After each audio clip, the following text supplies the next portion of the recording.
Ini merupakan banyak sekali pertanyaan yang sering dikelontarkan oleh kebanyakan orang mengenai tentang apakah bisa seorang yang memiliki gaji UMR untuk mencapai financial freedom-nya. Kalau menurut gue ya pasti bisa dengan mempunyai sebuah strategi yang kompleks. Akan tetapi kalau dia tidak punya yang namanya strategi ya pasti nggak akan terkumpul dan tidak akan mencapai financial freedom-nya. Dan gue bukan orang kaya di sini, gue ya orang yang masih sama dengan kamu. Saat ini kita akan sama-sama belajar memulai dari nol untuk bisa mencapai financial freedom dengan cara yang hari ini gue temui dan gue pelajari. Tentu ini sebuah kesempatan yang menurut gue ya challenging. Kita berada di titik yang sama. Nanti kita lihat sampai kapan sih gue bisa capai financial freedom. Kapan gue bisa mencapai financial freedom di kehidupan gue. Tentu ini sangat menarik ya untuk kita bisa lihat. Ya, sesuai namanya, financial freedom. Kamu tahu gak sih financial freedom? Nah, financial freedom itu kan sebuah kebebasan soal keuangan. Seseorang yang sudah tidak lagi memikirkan soal uang lagi.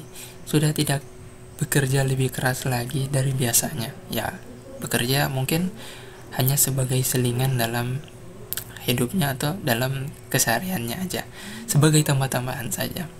Dan mungkin juga ada seseorang yang telah bebas finansial, bebas keuangan, yang sudah tidak bekerja lagi, yang sehingga menggunakan waktu hidupnya untuk keluarga, untuk kesenangannya. Biasanya kalau yang aku dapati bahwa financial freedom itu didapati ketika dia berada pada usia yang sudah pensiun, usia tua, orang-orang yang sudah tidak bisa bekerja lagi, orang yang sudah berusia sekitaran 60-an. Biasanya seperti itu yang gue dapati.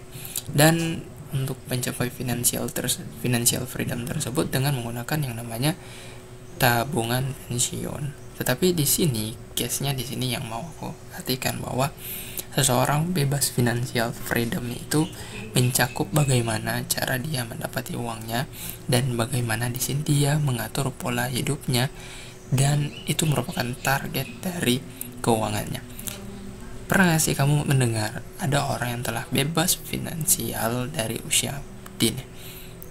Pasti nih, kamu pasti udah pernah melihatnya atau mendengarnya. Salah satunya adalah seorang yang hari ini kita udah kenal ya, orang yang wow, influencer, salah satu influencer yang paling banyak orang minati juga, yaitu Khalil Sada dan Timothy Ronald. Sebenarnya sih kalau mau dibilang ada begitu banyak orang yang telah bisa mencapai financial freedomnya saat usia muda, tapi masih lebih banyak juga orang-orang yang tidak bisa mencapai financial freedomnya pada usia muda. Mungkin banyak yang berpikir untuk bisa capai financial freedom pada usia 30. Mungkin ada. Dan ada juga standarisasi orang lain yang berpikir bahwa usia muda itu pada usia 40-an, 45, itu masih termasuk orang yang berusia muda. Nah, kalau kamu itu maunya financial freedom pada usia berapa?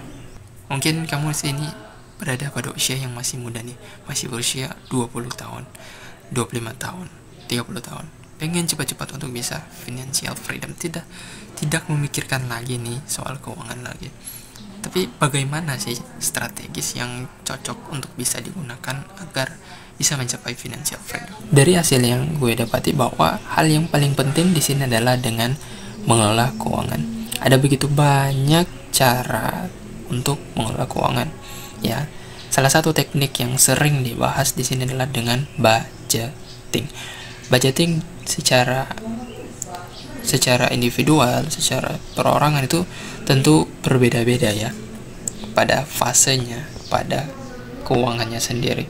Ya, paling mudah untuk mulai budgeting adalah dengan teknik Pareto. Kalau mau dibilang teknik Pareto ini merupakan teknik yang paling ekstrim, teknik 80 dan 20.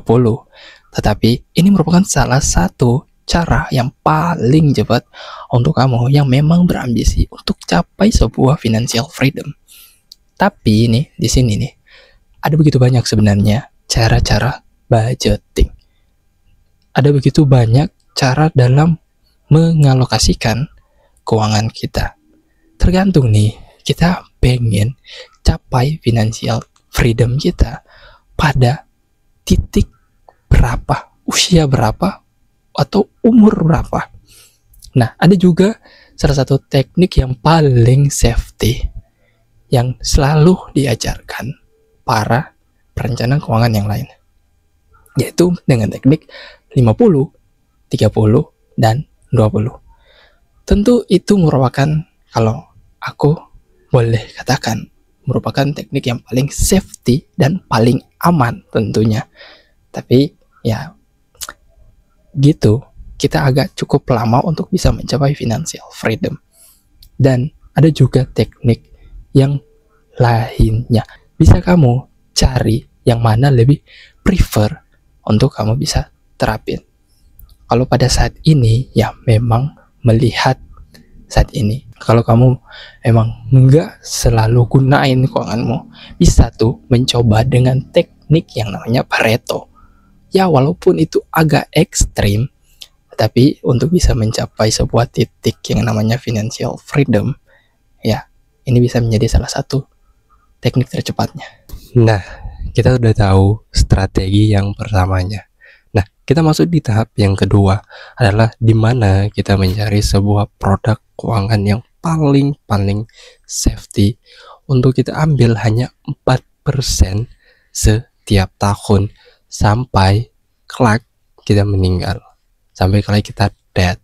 Ya, itu kita cuma ambil setiap tahun 4% untuk kebutuhan kita, untuk bulanan kita. Itu biasa nih. Kalau misalnya hari ini kamu setiap bulannya itu 10 juta, ya ambil 10 juta dikali 12, kan 120 dikali 25, baru ambillah dari hasil itu 4%-nya. Nah, ketika teman-teman udah tahu nih, oh segini, nah maka goals-nya itu kita akan tahu berapa untuk kita usahakan, untuk kita kejar goals dalam financial freedom kita. Sebenarnya sesimpel itu untuk bisa mencapai sebuah financial freedom. Kenapa orang-orang harus capai financial freedom-nya? Yang paling menarik di sini adalah kita yang hari ini udah memahami sebuah metode, sebuah pentingnya financial freedom ini, tentu akan sangat menarik ketika sudah banyak orang-orang yang bisa mencapai financial freedom-nya. Gue berharap lo juga bisa capai, dan gue juga sedang berusaha untuk mencapainya. Semoga video ini dapat bermanfaat. Jangan lupa untuk menuliskan pendapat lo di kolom komentar untuk kita diskusi bersama. Gue Bro Rian. Thank you. Goodbye.